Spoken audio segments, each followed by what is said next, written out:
All right, we're here live at 3 Fuel booth with Barbell Shrugged crew. I've got Doug Larson, Mikey Bledsoe, Mr. Chris Moore, how's it going? CTP Cam, and AJ Roberts.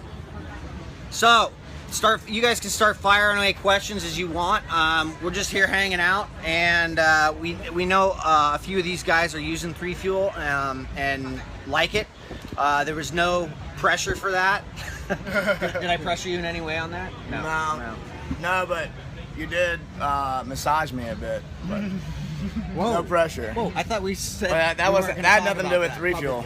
Nothing to do with 3 Fuel. That was just on the side. People supposed to be asking questions? Yeah, all of a sudden, yeah, there we go. How it works. Yeah, so questions will start popping up right here, and we just have to read them quickly.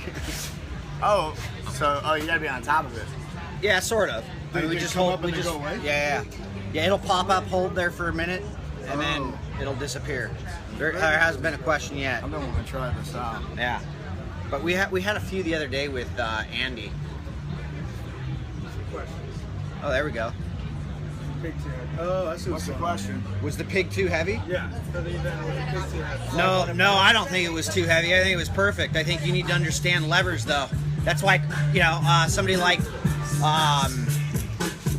Spencer Hendel handled that thing like it was nothing versus somebody who's smaller trying to handle it in the exact same way. Had a problem with it. You cannot do it in the same way. So it more or less, you have to be able to adapt to understand that. The weight's the same. It's just the device is longer. So yeah, I saw some people that are actually really strong with a barbell have trouble with pig, and people need to understand that you have to train specifically for what you're going to do.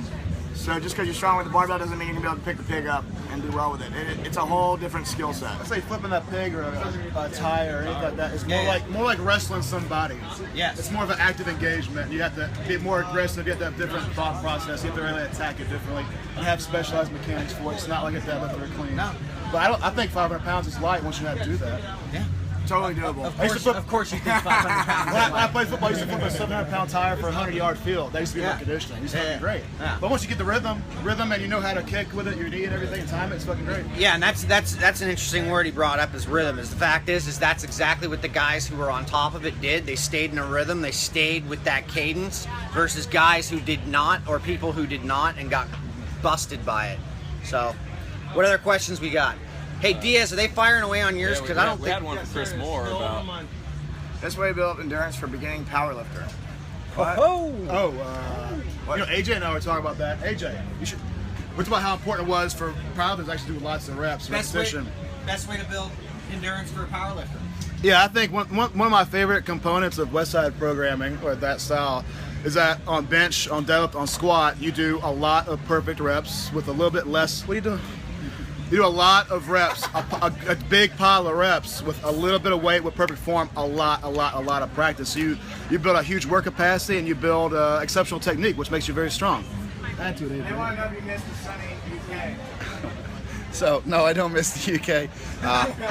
In terms of endurance for a powerlifter, most people forget that the accessory exercises are what's most important. So Louis always says 20% is just the main movement, 80% is the accessory. So the key is really to push the accessories.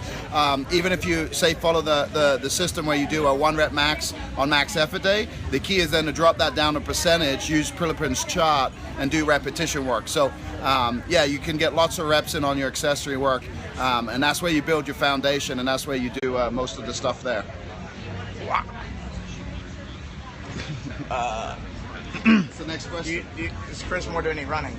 I was asked if I do any running. I will say I'm open to be taught how to run the right way, but with that little caveat out of the way, I will say I fucking hate running. When Chris comes down to discuss our horticulture experiences, Yeah. we'll get into a little bit of running. I do like the ball.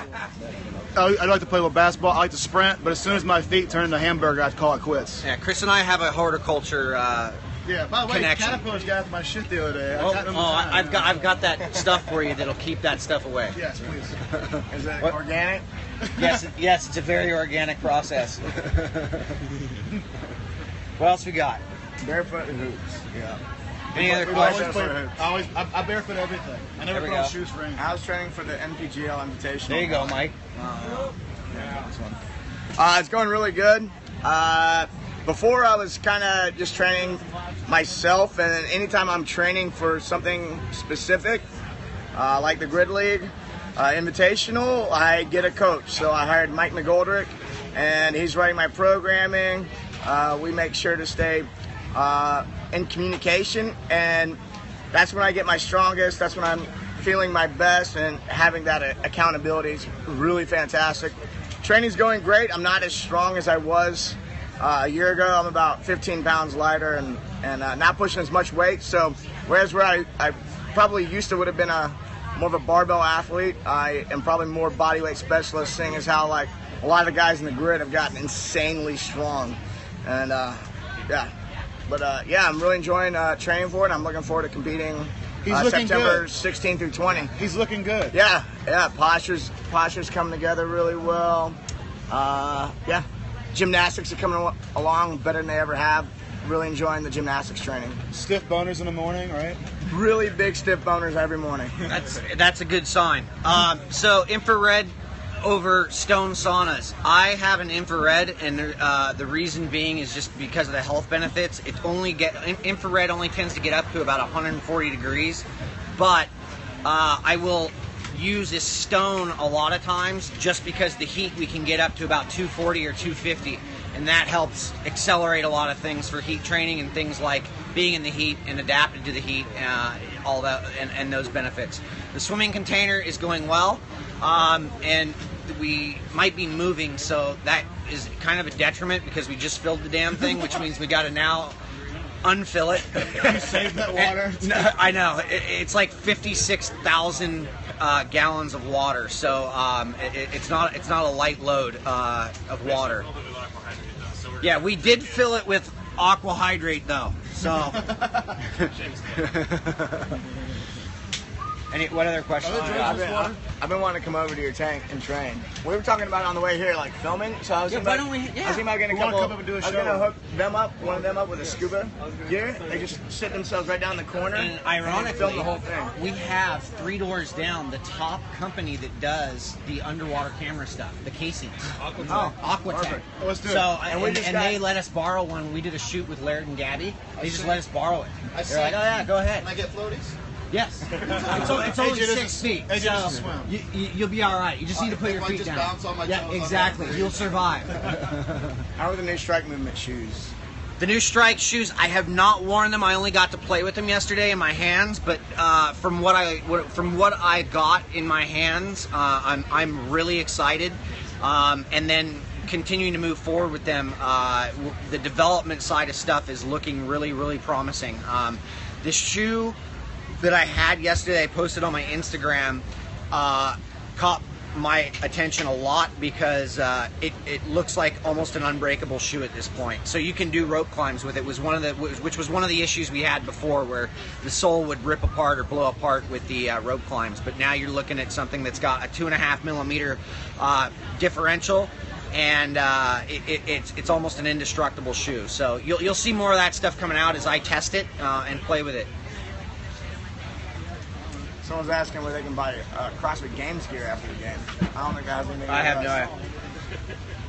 Will you be releasing more in deep stuff on the water training? Yeah, expect a lot more coming out. I'm helping Laird Hamilton organize that stuff, and we'll be putting out a lot of information on the water training and things to do so people can kind of start doing this stuff.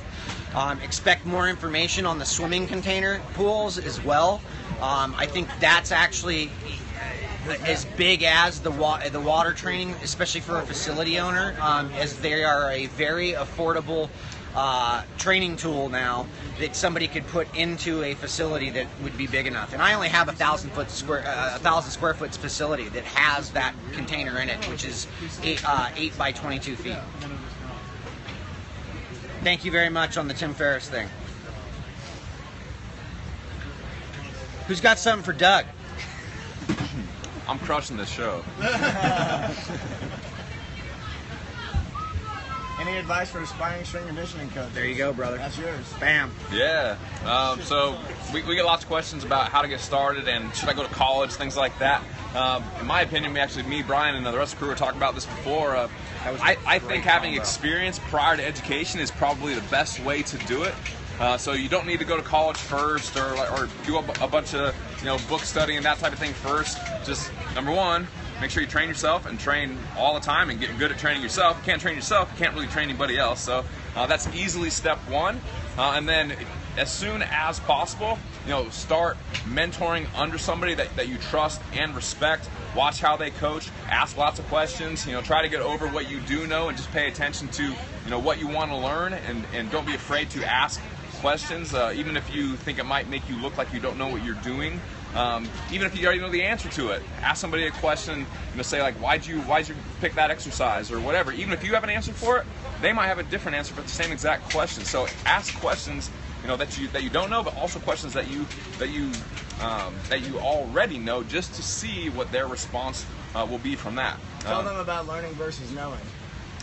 Yeah, that's a really good distinction. When we were doing our Barbell Shrugged team retreat the other day, actually one of Mike's coaches, one of Mike's business coaches, who's just phenomenally smart, was teaching us the difference, pointing out rather that the difference between really great companies and companies that don't do quite as well is that they have a culture of learning versus a culture of knowing. The companies that think they kind of already know how to do things, they tend to not do very well. They tend to go out of business. And the companies that have a culture of learning, where they prioritize learning and they value always learning the next thing, and they leave their ego out of it, and they don't think that they already kind of quote unquote know what to do and know how things should be done, they tend to be the companies that stick around and do really, really well. And that probably can translate over to training and coaching as well. So always be trying to push yourself, learn, and ask people who are at the next level, how they would do things. That way you can learn from them as well. So start off with training yourself, then mentor under somebody where you can watch them train folks. Start training people as early as possible, even if you're not the best coach in the world. From day one, which you obviously won't be. I don't consider myself to be the greatest coach in the world, but you got to start only where you happen to be. So just start sooner rather than later. Start coaching somebody. If you can help them, then there's value in it for them, and then you can worry more about the kind of the science and the academic side of things after that, because by the time you get to that, you'll have perspective on why the things that you are learning happen to be important, and you'll know which pieces are important, which pieces you can kind of just not worry about because they're just not that important, even if they happen to be in a textbook. Somebody asked if we're going to put out any more nutritional stuff, nutritional guides.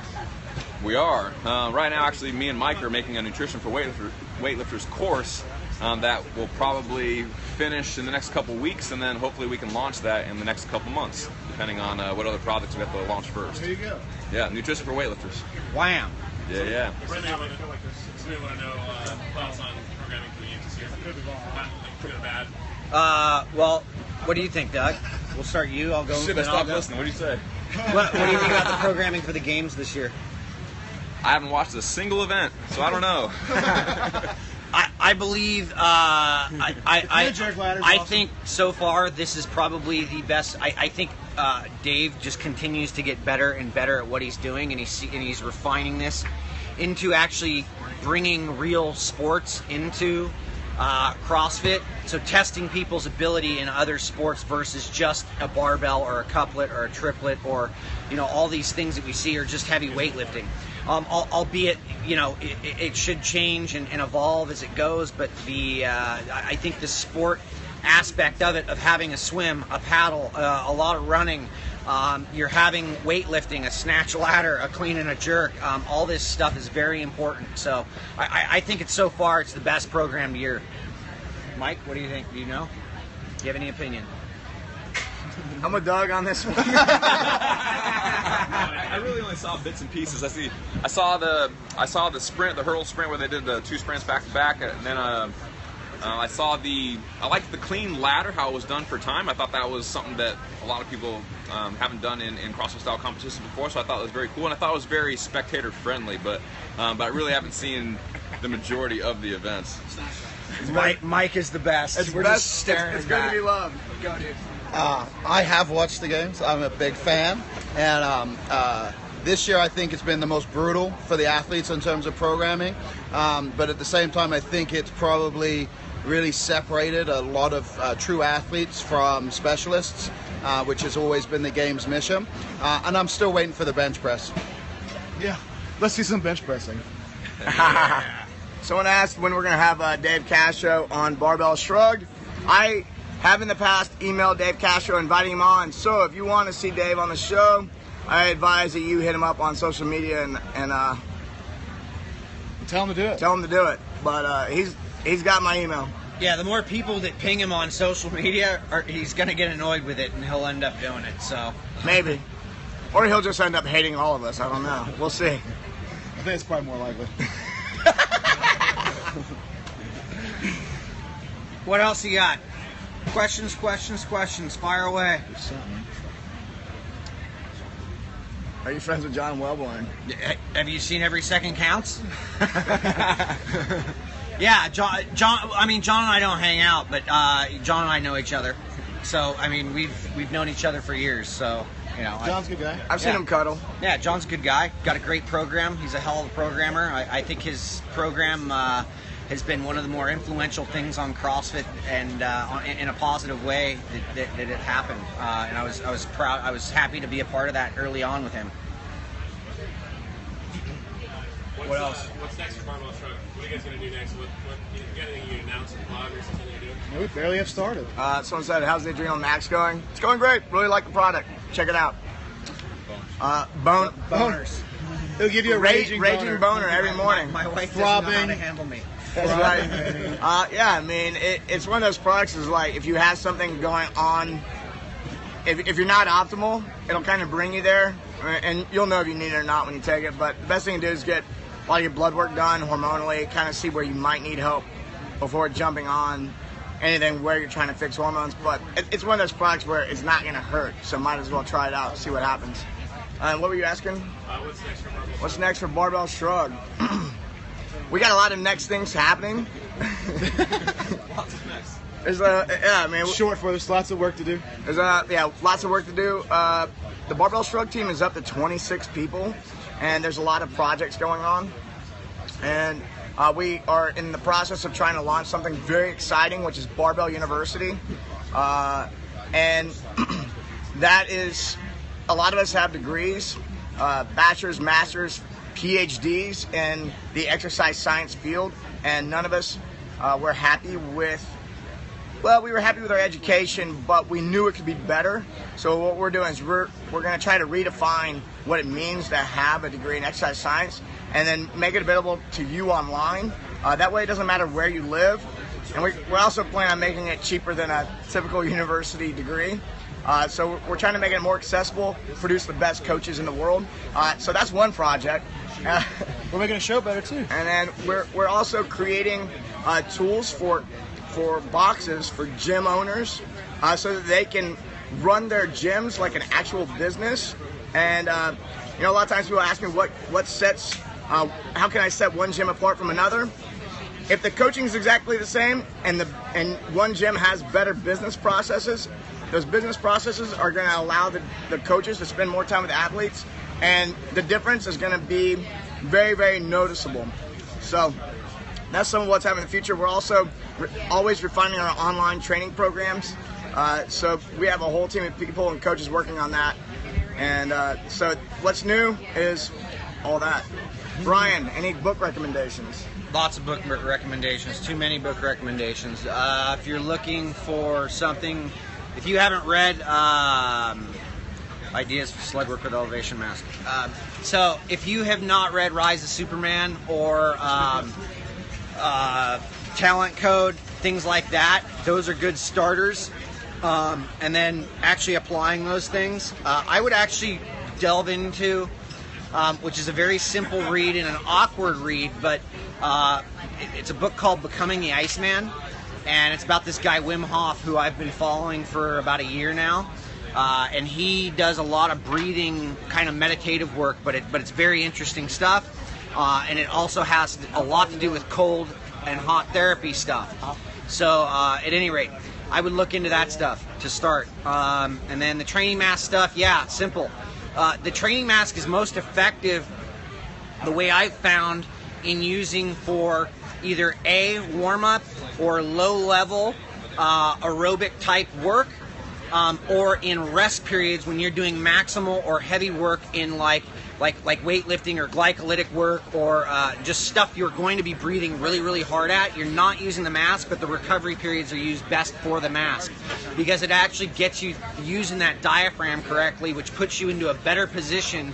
And one of the major issues we see with any athlete, not just CrossFit athletes, any athlete, is they all have breathing issues. So that's why I'm a big fan of the training mask. Yeah, we got asked if we're going to open up a facility, gym in San Diego, which we more likely will. We've had a lot of conversations about that lately. It probably won't be, a traditional CrossFit gym where we have coaches and classes and regular members, so to speak. It'll be more of a studio/private gym for the company, for our friends, for our guests, for fans of the show that want to just come by and hang out. So it'll be a unique gym, but we do eventually hope to get one off the ground in probably the next, I dare say, within the next year or so. What else we got? Will CrossFit?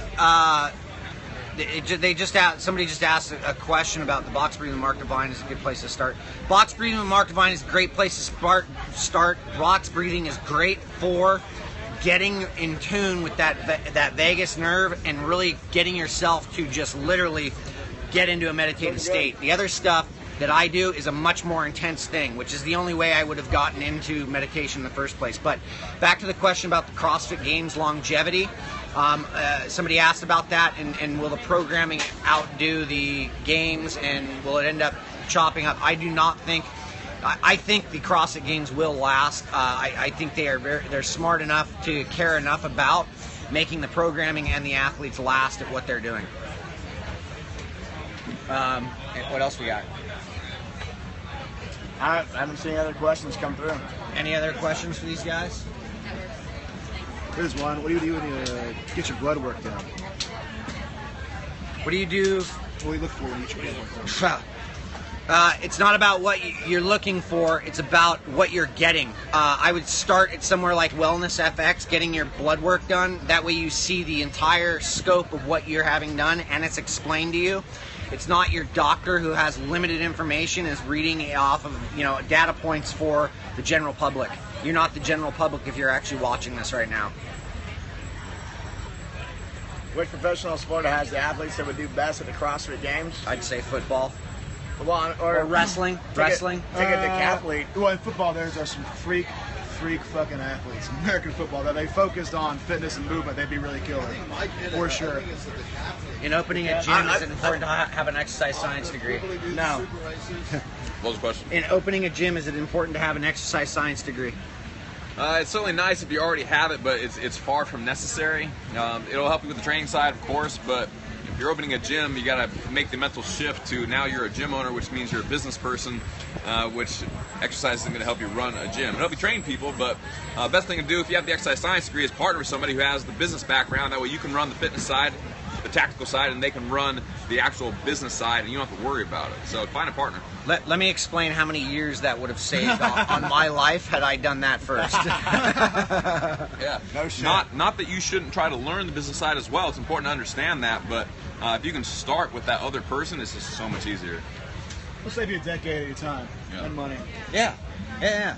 Money, pain, suffering, divorces. But sometimes that's how we learn. Yeah. Yes, sir. We can be stubborn sometimes. The preferred method of learning for me is pain and misery.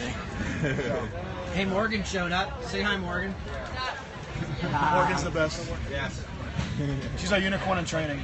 Yes, sir. Got any other questions? We are going to shut this one down. Chris, how did the powerlift meet go? I did all right. I wasn't able to get a squat in. I've had some shoulder problems, so I got to work on being able to get my arm back to hold a squat bar again. But I bench pressed all right for not having trained it. I fell short of doing 400. That's what I wanted. And I deadlifted 550 pretty casually. It should have been like a last warm-up attempt, but something kind of pulled on my shoulder. It was proof that I'm probably too old to try to compete without training properly. That goes for everybody. That's a good lesson. AJ actually did train and still got hurt. I think we're better served now. Actually, the experience taught me that my place now is to funnel as much positive attention and education and support into younger lifters as possible to get them involved in sport and create a brighter future for them. So that's pretty much my sole focus now. That, and I'll still be quite strong. Actually, between kettlebells and squats right now, I got all the goals I need. Yeah, boy. Somebody asked if I'm going to do Bloodtopia again. It has been about a year since I posted my last episode. I always want to do more, but I have a hard time putting the time in to do it. So I do have the desire, and it is a matter of time, but I can't make promises when I'll start back up. There was a question earlier that asked if any of us sleep. Do you sleep? How much do you sleep? All right, so when I'm at home and I am on track, here's the thing about the sleep, is I know what's happening. What makes me mad sometimes is people are like, I don't understand why I can't recover. I'm only getting 5 or 6 hours sleep. I'm going into like sleep deprivation with full awareness. So when I'm at home and things are going well and as planned, 8 to 9 hours of sleep. When I'm on the road, pushing the limits, it happens, but I always make sure to put money back in the bank when I can. It's not a long-term deal at all. But yeah, we work really hard at time and energy management so that we can be highly effective and get the rest we need to be athletes as well. Sometimes that works. I sleep probably 8-9 hours a night. I'm in bed at 8:30. I'm not like Mike. Mike goes to bed at like midnight. I'm kidding. But sometimes you got to stay out all night dancing. I mean, it's just a must. I don't know. It's 8:30. I could be at dinner or anything, and I'll get up and be like, all right, everybody have a good night. I'm going to bed. It's just something I've learned to do because I actually like to get up really early in the morning, which other people don't really, and some people don't enjoy. Like I like to get up between 4:30 and 5 a.m. So that's you got to go to bed early to do that. Doug, I'm pretty you lucky. have a child, so I do have a 5-month-old son who actually is incredibly good and doesn't affect my sleep damn near at all. I'm that lucky parent. Everybody hates you. Yeah, I know, right? So I'm really lucky that my wife she's very routine oriented, and she's very good about getting enough rest and going to sleep at a decent hour. She always, about 9:30, we pretty much go to bed every single day, and we sleep till I sleep till about 7:30. Of course, she has to get up in the middle of the night and all that for our son, but I don't have to. She's really nice and takes care of most of that for me. So, but if I didn't have her, then I'd probably be a disaster. I'm that guy that like I pulled all-nighters like for a month straight and then slept until 4:30 in the afternoon. Like I feel good at nighttime, and I even if I had 10 hours of sleep, I wake up at 7 in the morning. I'm just like, oh my God, what happened? I'm so tired. So it's nice that she's there to give me a kind of a more normal routine, but pretty consistently I sleep from. I get in bed at 9:30. I'm asleep by 10, and I sleep till about 7 o'clock. So I get really good rest most of the time. I want to be a night owl, but it's just not fucking good for you. Not good for you. I couldn't keep it up for as long as I thought I could. You gotta go to bed early. You gotta fucking sleep. That's for sure. I find a lot of people who are like night owls once they try out doing a regular schedule, they really appreciate it. Yeah, you're kidding yourself if you think you're a night owl. Yeah, you're kidding yourself. The other thing is, someone asked about what supplements should I take if I have an inconsistent sleep/work schedule. There's no amount of supplementation. You might be able to take some stuff that might help take the edge off here and there, but honestly, nothing's going to replace sleep. Nothing. Here's a super secret. If you can start to sleep more, take liquid melatonin. It'll prevent it's the only thing that'll help prevent macular degeneration. So here, last question and then we're out. All right. Which podcasts do we listen to? So we'll go through this. We'll start with Doug, and then we'll go through me, and then Mike, and then everybody else. So fitness-wise, lately I've been listening to Brett Contreras' podcast, also Joe DeFranco's podcast. Business-wise, I like Tim Ferriss's podcast. He does some things that definitely aren't business, but a lot of things that he says business-related I really respect, and I think has a good perspective on business. Joe Rogan's kind of my easy catch-all because he talks about so many different things, and he's entertaining and hilarious, and I tend to really like his perspective on many things. Our friend Evan Pagan has a podcast called the Get Altitude Podcast, which is just a bunch of clips of seminars that he does. It's like a 15-minute block from a seminar that he did and just throw it on a podcast. So it's not conversational. It's him just speaking from stage, but in many ways I consider him to be a mentor. And so every once in a while I'll hop on his podcast and just get a little taste of some of the stuff that he's spoken about on stage, because I think the guy's absolutely brilliant. I'll just run through them, and then no need for explanations. I do listen to Tim Ferriss's podcast. I think Tim has really found his niche with it. I listen to Joe Rogan. I will listen to NPR, TEDx, and I listen to Barbell Shrugged from time to time. Not every week, asshole. No, but I don't listen to anything all the time, because there's never a place or a time to really do all this. It's just whenever I can get my car long enough to put something on. And that's fact. So, and I try to read as much as possible in those times as much too. So, Barbell Shrugged, Barbell Business, Get Changed, Bloodtopia. That's all. I just listen to my own shows.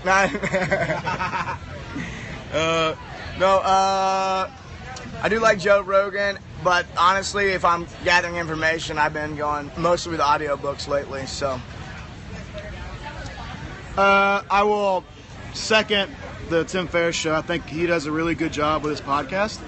It's actually really high value, has great variants, great guests.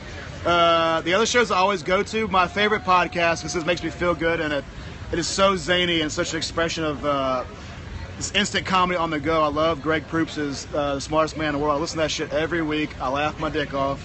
It's great. And I also like Philosophy Bites. Philosophy Bites is a really good, short, very high quality philosophy podcast. That's really dope. Hey everybody. Any podcasts? No. I don't believe in podcasts. Warrior on Fire, Tim Ferriss Show, Ask Gary V Show, 10X Talk with Joe Polish, Dan Sullivan, Psych Insights for Modern Marketers, School of Greatness with Lewis Howes, and I Love Marketing, Joe Polish. So that's my podcast playlist. AJ's our marketing guy. all right, everybody, thanks for joining, and see you next time.